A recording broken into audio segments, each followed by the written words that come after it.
ఆ లిరిక్ నేనే రాశా. సరే, ఇది నువ్వు దయ్యాన్ని పంపించే అది వాడిన మైక్ ఇది. ఓ మంచిదే కదా డార్లింగ్, ఆ దెయ్యం వల్లే 4 డబ్బులు వస్తున్నాయి ఇప్పుడు. అంటే బస్ స్టాప్ నుంచి ఈరోజు ఎయిర్పోర్ట్ దాకా వచ్చావు. ఎయిర్పోర్ట్ వచ్చేసాను అంతే, ఫ్లైట్ ఎక్కడమే ఆలస్యం. ఫ్లైట్ ఎక్కి తిరిగేసి కూడా వచ్చేసాను. సక్సెస్ ఫ్లైట్ ఎక్కిస్తున్నావా లేదా మమ్మల్ని? అది నీ చేతుల్లోనే ఉంది, నువ్వే కొడుతున్నావు అక్కడ. నా పని అయిపోయింది. నువ్వు ఎంత బాగా కొడితే. డార్లింగ్ చూడండి డార్లింగ్, అసలు ఫస్ట్ రోజు నుంచి ఈ మాట మీదే ఉన్నాడు. సరే మాట్లాడు, చెప్పు డార్లింగ్. నీ వెనక్కే నేను. చాలా మాట్లాడాలనుంది, చాలా చెప్పాలనుంది, కాకపోతే అన్నీ చెప్పు డార్లింగ్. నేను వెయిట్ చేస్తా. నీకు చాలా కామెడీగా ఉంది డార్లింగ్. మన అంతే కదా darling. Anyway thank you so much. First of all రెబల్స్కి చాలా చాలా థ్యాంక్స్.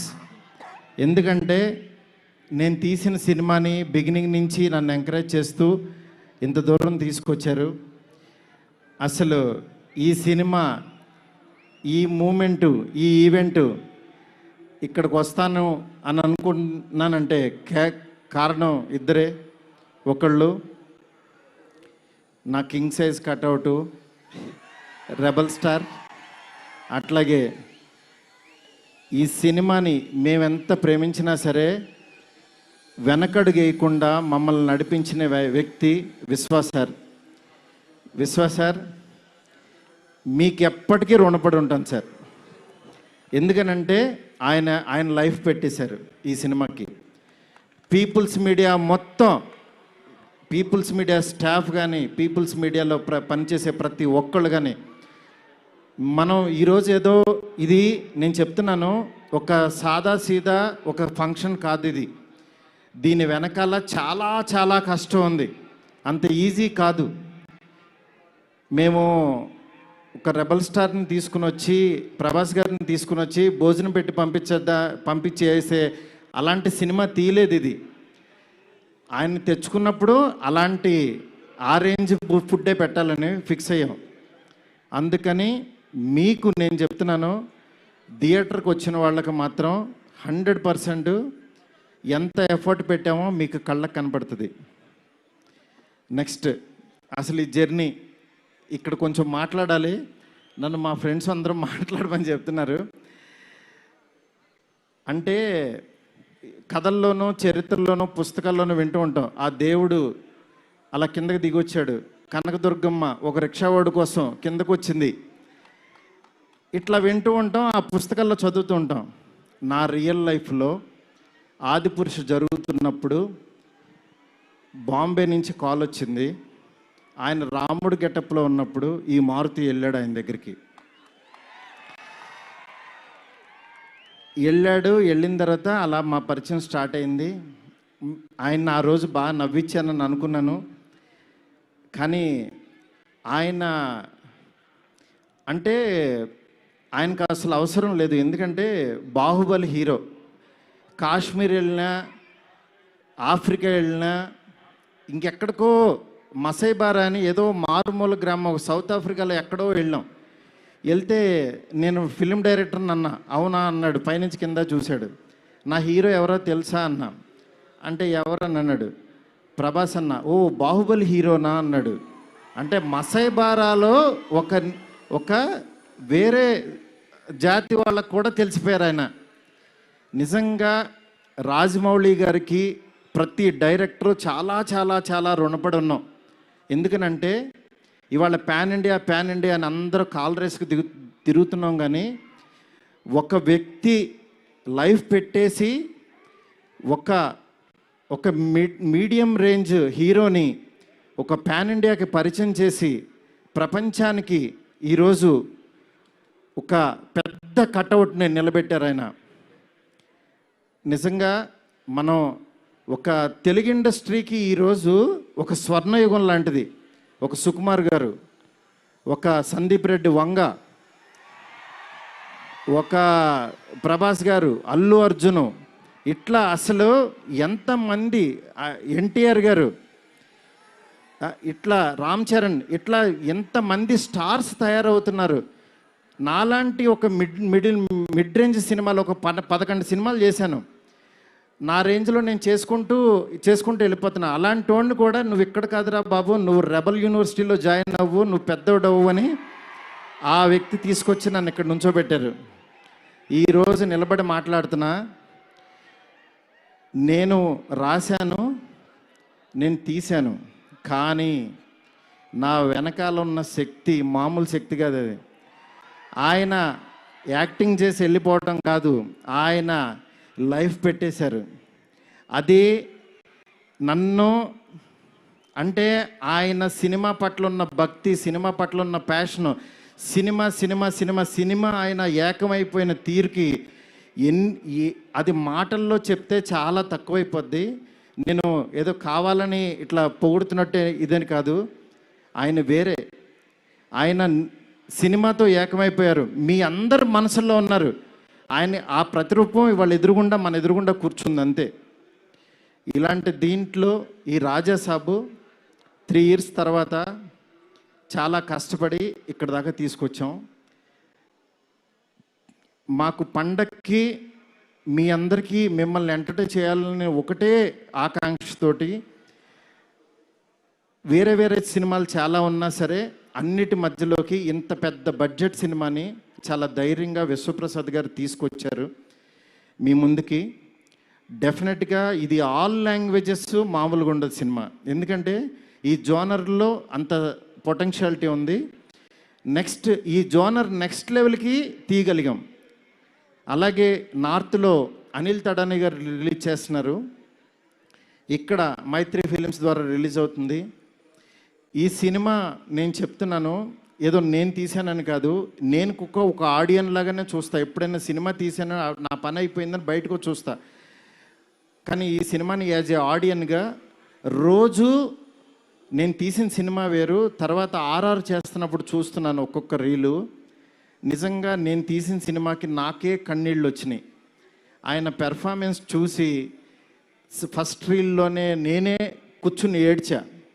ఆయనకి మనోడు అలెక్సా లైట్స్ ఆఫ్ అని అంటాడు, అన్న తర్వాత నేను ఏడుస్తున్న సంగతి ఎవరికి తెలీదు. నిజంగా అంత గొప్ప పెర్ఫార్మెన్స్ని ఈ సినిమా కోసం ప్రాణం పెట్టిన ప్రభాస్ గారికి ఎంతైనా రుణపడి ఉంటాను. డార్లింగ్, మాటల్లో చెప్పలేను డార్లింగ్, నాకు ఏడుపు వస్తుంది డార్లింగ్ మిమ్మల్ని చూస్తే.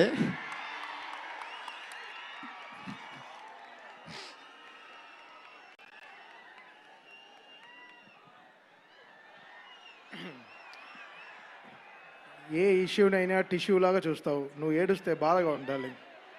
ఎస్కేన్, వీ నీడ్ యువర్ పవర్. ఇంకా ఇప్పడానికి ఏం లేదు, షర్ట్ ఇప్పటి యూ డిడ్ సంథింగ్ డార్లింగ్. నేను మీకు తెలీదు, ఎవరన్నా చనిపోయినా ఏడవను. ఎందుకంటే వెళ్ళి కాసేపు చూసుకుని చావు కామన్ కదా అనుకుని వచ్చేస్తూ ఉంటా జనరల్గా.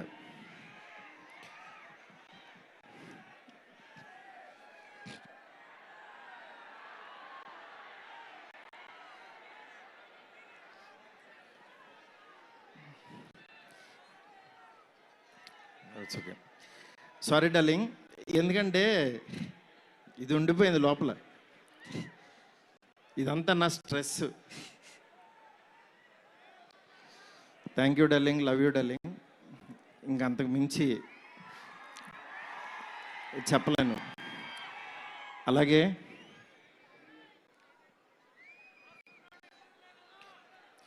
ఈ సినిమాకి మాలవిక, నిధి, రిధి ఒక్కళ్ళు కాదు, ప్రభాస్, సీనన్న, నెక్స్ట్ అట్లా ప్రతి ఒక్కళ్ళు చాలా ఎంత ఎఫర్ట్ పెట్టారు. Thank you so much. మీరు ఎదురుగుండా ఉంటే నా వల్ల కాదు.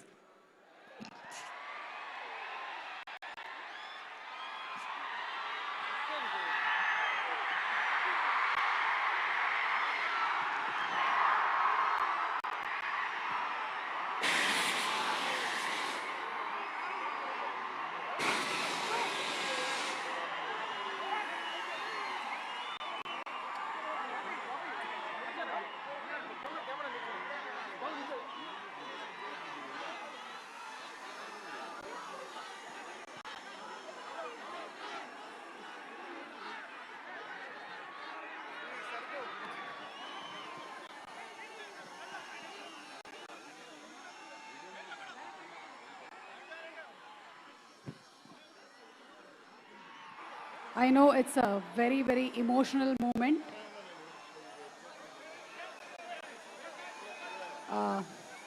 Maruti Garu, almost 3 years of journey, 3 years of friendship, 3 years of love. 3 సంవత్సరాలు కష్టం బయటకు వచ్చింది.